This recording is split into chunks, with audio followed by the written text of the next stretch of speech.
Al-Quran itu panduan, Al-Quran itu penawar, pahamilah, hayatilah, jadikan ia amalan seharian hidup kita, agar diberkati Tuhan. Janganlah kita lupakan, janganlah kita lupakan.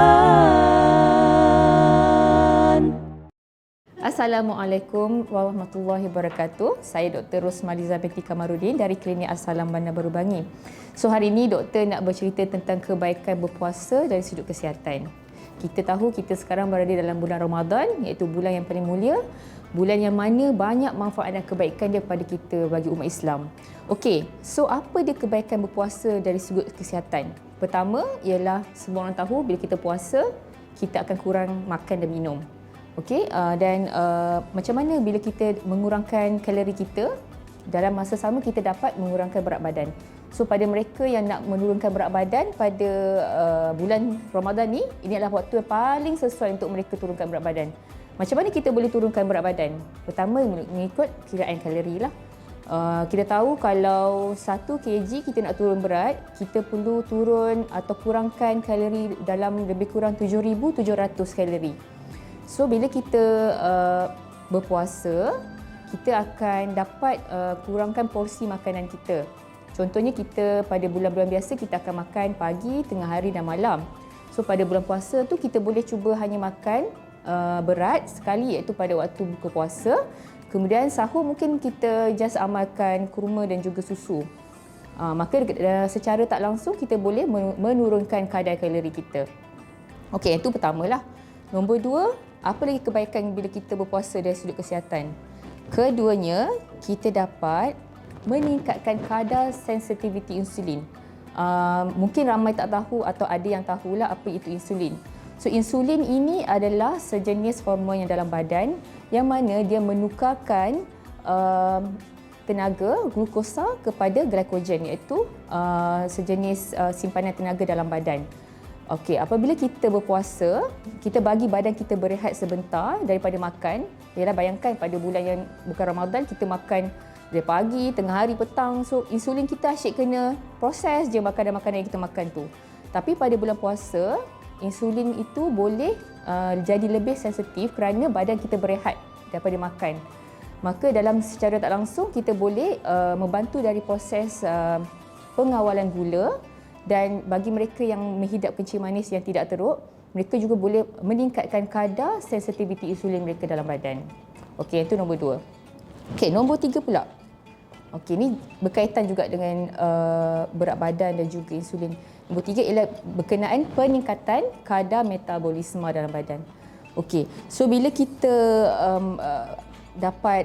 kita berpuasa sebulan, kita dapat meningkatkan kadar metabolisme kita.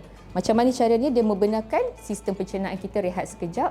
So masa tu badan kita akan berehat dari segi membakar bahan-bahan tenaga daripada bahan makanan yang kita makan sepanjang hari. Tapi kita tukarkan pembakaran dan pembakaran lemak ataupun pemakanan tu pada waktu berbuka puasa tu. Maka kita dapat meningkatkan lagi kadar metabolisme badan kita. Secara tak langsung dia pun membantu dari segi pengawalan berat badan lah. Okey, apa lagi yang kebaikan yang boleh kita dapati daripada bulan puasa ni untuk dari sudut kesihatan? Dia meningkatkan fungsi otak. Okey, macam mana dia boleh meningkatkan fungsi otak? Ketika berpuasa, ada satu hormon yang mana kita panggil BDNF, yang mana hormon itu boleh meningkat pada waktu puasa dan ia akan mengaktifkan sel-sel induk otak ni.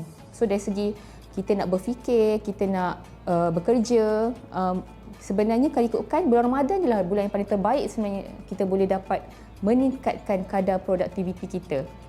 Tapi ada juga orang cakap, oh bulan Ramadan ni bulan rehat lah, tak boleh nak fikir lah, glukos tak sampai ke otak lah. Sebenarnya teori tu salah.